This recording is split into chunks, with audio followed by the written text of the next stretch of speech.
पंसारे साहब, मेरी आपसे गुजारिश है कि पंसारे साहब को आप बखूबी सुने और उनकी बताई हुई बातों पर वहाँ अमल करें। मैं अभी आपके सामने बुलाने जा रहा हूँ जनाब मुनीर पंसारे सर को। पंसारे सर IOFS ऑफिसर हैं और पिछले साल ये अकोमोडेशन के कोऑर्डिनेटर भी रहे हैं।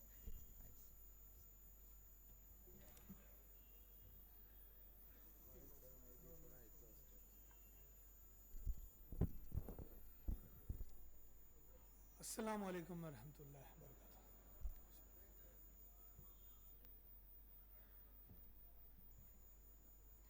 मैं समझ सकता हूँ आप सब लोग रोज़े से हैं और सुबह से रिपीटेशन सुनते आ रहे हैं। मैं कोशिश करूँगा कि जो सब लोगों ने मेरे जो प्रीवियस बोलने वाले थे उन्होंने जो बताया है उसको ना रिपीट करूँ, और मेरा जो एक ब्रीफ टॉपिक है अकोमोडेशन के बारे में उसी पे फोकस करके जल्द से जल्द इसको ख़त्म करूँ। So next slide change. आवाज़ नहीं आ रही है या हेलो, अब आ रही है या? जैसे आप सबको मालूम है कि हज एक सबसे इम्पोर्टेंट फ़राइज़ है और इसके लिए लाखों लोग मक्का मुकर्रमा में हर साल उन पर्टिकुलर दिनों में आते हैं। तो इसके वजह से वहाँ पे अकोमोडेशन से रिलेटेड बहुत सारे इश्यूज हैं। So accommodation is one of the most important aspect. जैसे सब लोगों ने आपको बताया होगा कि ये पूरे हज ऑपरेशन में स्टेट हज इंस्पेक्टर इम्पॉर्टेंट है, वैसे ही अकोमोडेशन एक पूरे ऑपरेशन का एक इम्पॉर्टेंट हिस्सा है। अगर अकोमोडेशन ठीक से नहीं मिला या अकोमोडेशन में प्रॉब्लम्स है तो आपका पूरा हज ऑपरेशंस में या हज के सेटिस्फैक्शन में प्रॉब्लम आएगा। सो इसके लिए हज accommodation is very much important. Next, ज़्यादा टाइम नहीं लूँगा। अकोमोडेशन के लिए क्या चैलेंजेस हज कमेटी ऑफ इंडिया और CGI और वहाँ की जो सऊदी अथॉरिटीज़ है वो उनको क्या पेश आता है, इसके बारे में 2-4 पॉइंट्स है। जैसे कि हज के टाइम पे बहुत सारे लोग वहाँ पे लाखों की तादाद में आते हैं, तो अकोमोडेशन अवेलेबिलिटी ज़्यादातर के हरम के करीब की accommodation availability is very important हो जाता है। उसके बाद जैसे बहुत सारे लोग आने की वजह से वहाँ पे ओवर क्राउडिंग का ध्यान रखना होता है कि ओवर क्राउडिंग ना हो। उसके बाद सबका अपना अपना एक सब्जेक्टिव असेसमेंट होता है क्वालिटी ऑफ अकोमोडेशन को लेते हुए, तो उसको भी ये सारी चीज़ों को ध्यान में रखना होता है हज कमेटी और CGI के ऑफिशियल्स को। उसके बाद डिस्टेंस फ्रॉम होली साइट्स को भी ध्यान में रखा जाता है ताकि हाजीज को कम से कम चलना पड़े या ट्रांसपोर्टेशन फैसिलिटीज को यूज़ करना पड़े। और उसके बाद फाइनेंशियल कंस्ट्रेंट को भी ध्यान में रखा जाता है कि एक नॉर्मल इंडियन हाजी कितना अफोर्ड कर सकता है, उसको ध्यान में रखते हुए इन सारे एस्पेक्ट्स को ध्यान में रखते हुए अकोमोडेशन को चूज किया जाता है। जनरली हज कमेटी ऑफ इंडिया और ये जो CGI के ऑफिशियल्स है ये अजीजिया में अकोमोडेशंस यानी बिल्डिंग्स को चूज करते हैं जो कि हरम शरीफ से 7 से 15 किलोमीटर की दूरी पे होता है।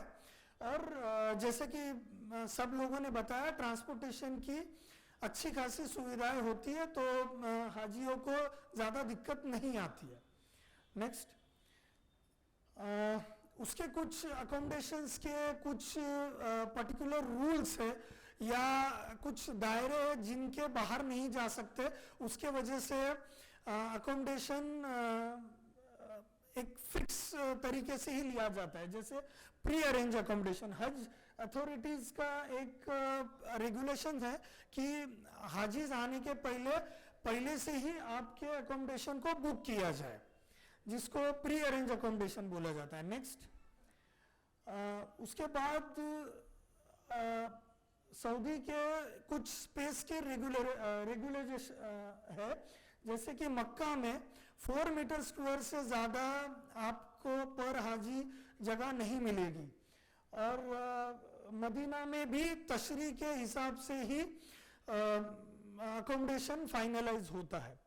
तो जैसे कि अराउंड 500 बिल्डिंग्स मक्का में ली जाती है, और उस बिल्डिंग्स में आपको ये हाजियों को बताना होगा कि ये एक्सपेक्ट ना करें कि जिस तरह से होटल रूम्स में रूम सर्विस मिलती है उस तरह से रूम सर्विस नहीं मिलेगी, और बहुत सारे जो काम है वो अपने से खुद से करने होंगे। मदीना में ऑब्वियसली होटल सर्विस मिलती है, क्योंकि वहाँ पे जैसे सब लोगों ने बोला शॉर्ट पीरियड रहना होता है, और ज़्यादातर अकोमोडेशन मरकजिया के एरिया में ही मिलते हैं। नेक्स्ट, ये जो प्रीवियस पॉइंट्स बोले जिसके वजह से आप ज़्यादातर हाजियों के तरफ से ये कंप्लेंट सुनेंगे कि एक रूम में बहुत सारे लोगों को रखा गया है। सो रेगुलेशन के हिसाब से मैक्सिमम कभी कभी एक रूम में 10-10 लोगों को भी रहना पड़ सकता है। और दूसरा कंप्लेंट आता है कि कवर स्प्लिट होता है, या हमको दूसरे फैमिलीज के साथ नहीं रहना है, लेकिन ये जो अलोकेशन होता है रूम का, ये कंप्यूटराइज सिस्टम से होता है। जिस तरह से ब्रांचेस आपकी बिल्डिंग्स को रेडी करते जाएंगे तो वो सिस्टम में फीड होगा, और जिस तरह से हाजी आने का शेड्यूल होगा वो ऑटोमेटिकली रूम्स उस बिल्डिंग्स में अकोमोडेट होंगे, तो ज़्यादा चेंजेस करने की गुंजाइश इसमें नहीं होती है। तो ये भी आप लोगों को हाजियों को बताना होगा। नेक्स्ट, अब हम अकोमोडेशन में क्या फैसिलिटीज एक्सपेक्ट कर सकते हैं। जो जिस तरीके से अपना CGI ने सऊदी अथॉरिटीज़ के साथ या जो तवाफा कंपनीज या सर्विस प्रोवाइडर्स के साथ ये किया गया, या बिल्डिंग ओनर्स के साथ, तो ये कुछ बेसिक मिनिमम फैसिलिटीज़ वहाँ पे आप एक्सपेक्ट कर सकते हैं, जो कि प्रॉब्लम भी क्रिएट करते हैं बाद में। जिस तरह से एक बाथरूम 12 लोगों को शेयर करना पड़ेगा, उसके बाद एक किचन में करीब 30 लोगों को, यानी 3-4 फैमिलीज को खाना पकाना पड़ेगा। नेक्स्ट, आप एक्सपेक्ट कर सकते हो कि लिफ्ट्स वहाँ पे सफिशिएंट होगी, वाटर डिस्पेंसर हर फ्लोर पे आप एक्सपेक्ट कर सकते हो। उसके बाद properly maintenance from building owners about air conditioner, elevators, electricals और प्लम्बिंग का आपको वहाँ पे फैसिलिटीज मिलेंगी। एक हारिस हर एक बिल्डिंग ओनर नॉमिनेट करता है, जो कि हिंदी और अरेबिक जानता है जनरली। अगर नहीं होगा तो आपको वो जल्द से जल्द ब्रांच को इन्फॉर्म करना होगा, ताकि ओनर उस हिसाब से अरेंजमेंट करा सके। एक बिग साइज रेफ्रिजरेटर हर एक किचन में होता है, ताकि हमारे हाजीज उनकी जो ज़रूरत की चीज़ें हैं उसको संभाल के रख सके। नेक्स्ट, गीज़र हर एक बाथरूम में होगा। इंडियन हाजीज के लिए मैक्सिमम टाइम, बहुत सारे मुल्क जैसे प्रीवियस लोगों ने भी बोला कि नहीं खाना पकाने का सिस्टम को लेते हैं, लेकिन इंडियन लोग लेते हैं, तो एक गैस स्टोव या इलेक्ट्रिकल स्टोव किचन में ज़रूर होगा, और उसके लिए गैस सिलेंडर का सप्लाई भी मिलता है। जैसे हाजी लोग वहाँ पे इतने दूर जाते हैं, तो उनका सबका ये होता है कि वो अपने घर वालों के साथ बात कर सके, तो वाईफाई हर एक फ्लोर पे ज़रूर मिलेगा। उसके बाद एक प्रॉपर बेड होगा, जिसपे एक अच्छा मैट्रेस और एक पिलो कवर होगा, और सिर्फ 2 ही आपको बेडशीट, यानी हाजियों को बेडशीट मिलेंगी। ये हाजियों का बहुत ज़्यादा कंप्लेंट रहता है कि बेडशीट ज़्यादा चाहिए और उसको साफ करके चाहिए, तो ये आप लोगों को उनको समझाना होगा कि ये होटल की तरह फैसिलिटी नहीं है। अगर वो 2 बेडशीट मिलेंगी वो आपको खुद ही साफ सफाई रखना पड़ेगी उस चीज़ की। जो भी ये अकोमोडेशन से रिलेटेड इश्यूज होते हैं इसमें ब्रांच ये सबसे इम्पोर्टेंट रोल प्ले करता है। ब्रांच ऑफिस जो हर एक 20-25 बिल्डिंग्स के लिए एक ब्रांच ऑफिस होगा एक सूटेबल लोकेशन पे, और उसमें एक एएचओ हेड करेगा और उसको 4-5 हज असिस्टेंट होंगे। ये जैसे सब लोगों ने आपको बताया होगा कि सब कुछ भी प्रॉब्लम हो गया तो सब लोग आपके पास देखेंगे, तो इसी तरह से आपको कुछ प्रॉब्लम हो गया या आपको रिलैक्सेशन के लिए ये ब्रांच ऑफिसेस है जहां पे आप जाके आपके प्रॉब्लम्स डिस्कस कर सकते हैं और उसका सॉल्यूशन के लिए कोशिश कर सकते हैं। यहाँ पे यानी आपको हेल्प मिलेगा एएचओ से और बाकी सारी सिस्टम से।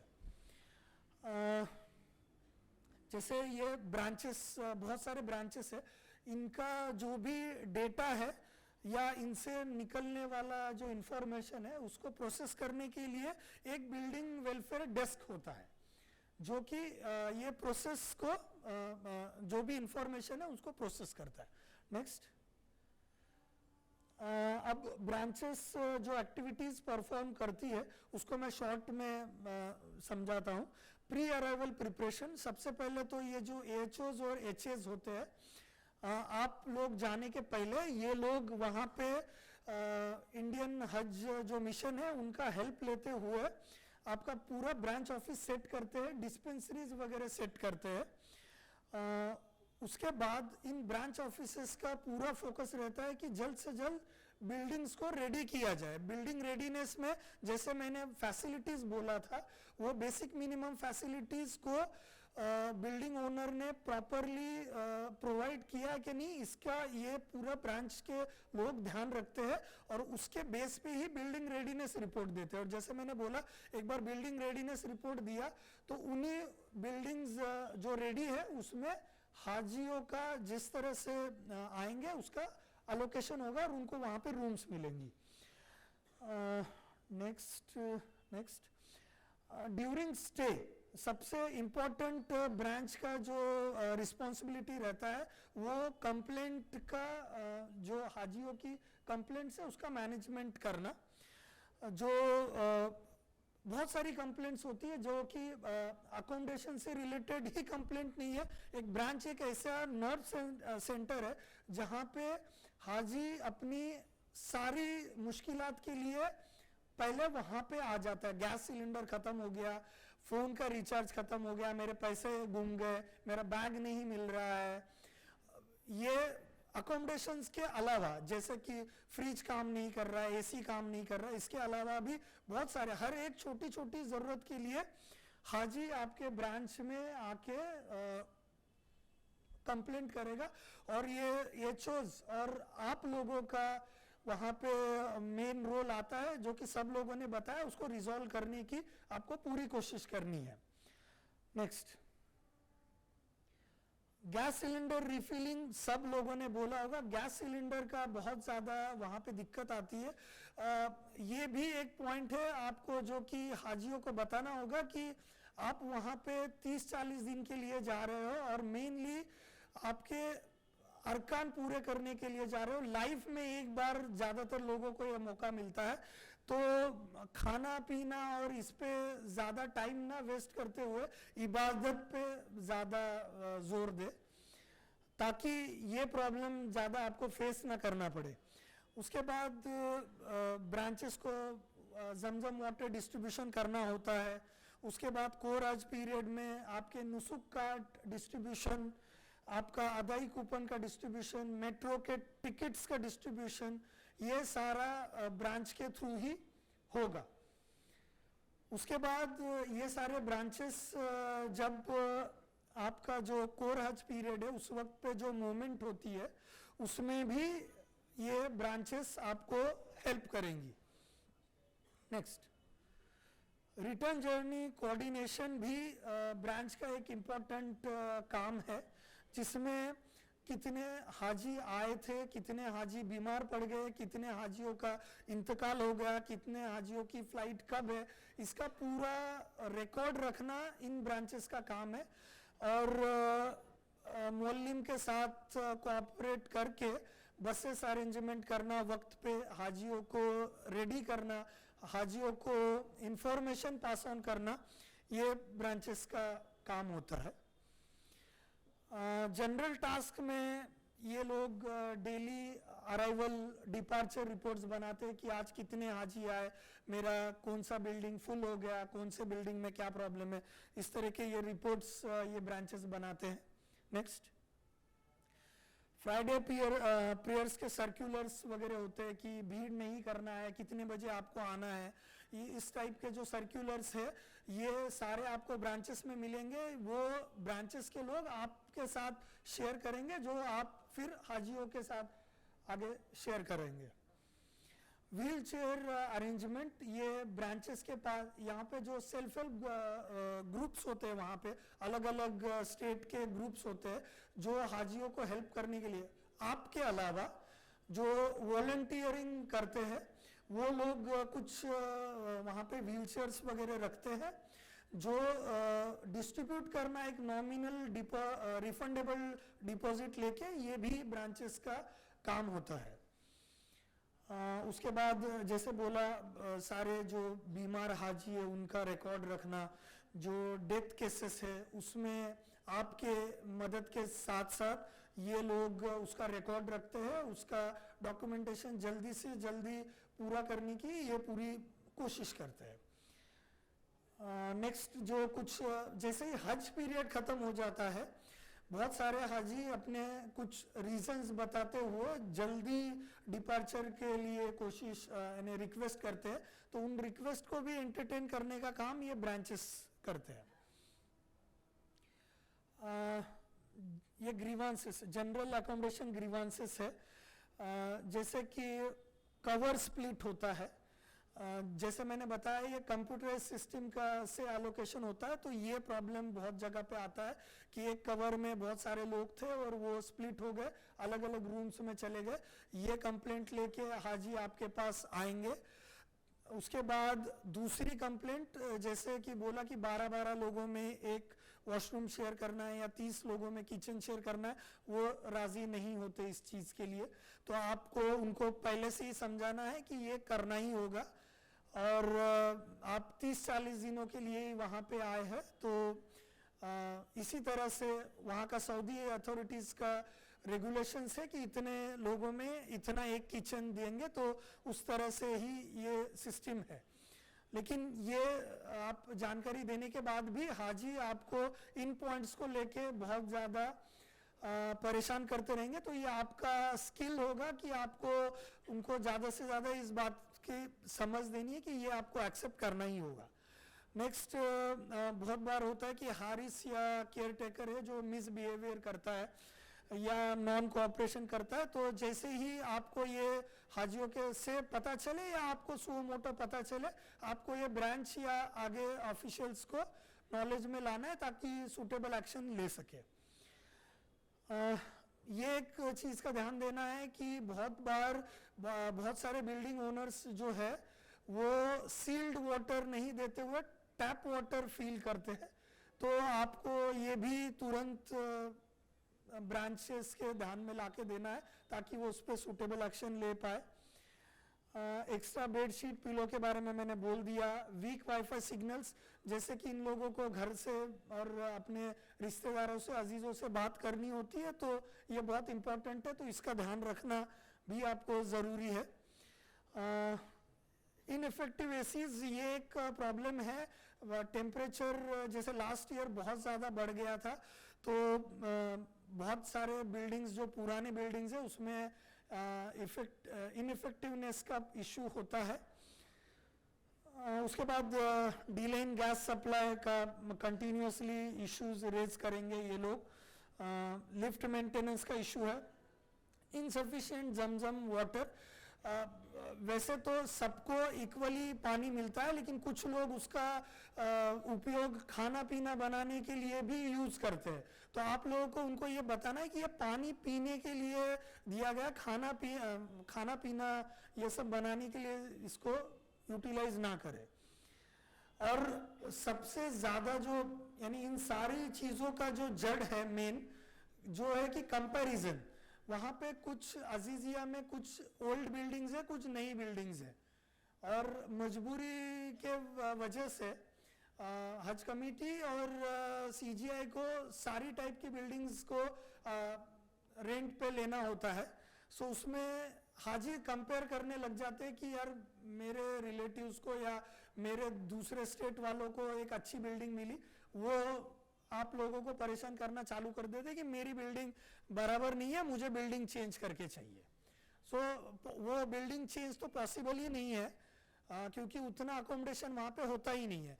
आप उनको हेल्प कर सकते हैं, उनके प्रॉब्लम्स को सॉल्व करने की पूरी कोशिश कर सकते हैं। नेक्स्ट, ग्रीवेंस रिड्रेसल मैकेनिज्म के बारे में भी बहुत सारे लोगों ने बोला है। मैं भी ब्रीफ में जस्ट बताऊंगा कि हज सुविधा पोर्टल पे हाजीज अपने ग्रीवेंसेस को बोल सकते हैं। इंडियन मिशन हेल्पलाइन है, सऊदी हेल्पलाइंस है। आप लोग हो जिनके पास हाजी आएंगे और आप अपने ग्रीवेंसेस को बोलेंगे। उसके बाद ब्रांच ऑफिसेस है, और कैंप ऑफिस है, जो मशायर रीजन में जब जाएंगे कोरज पीरियड में, तो यहाँ पे कैंप ऑफिसेस है। बस मेरे साइड से इतना ही था, मैंने ज़्यादा आपका वक्त लूँगा नहीं, और शुक्रिया, थैंक यू।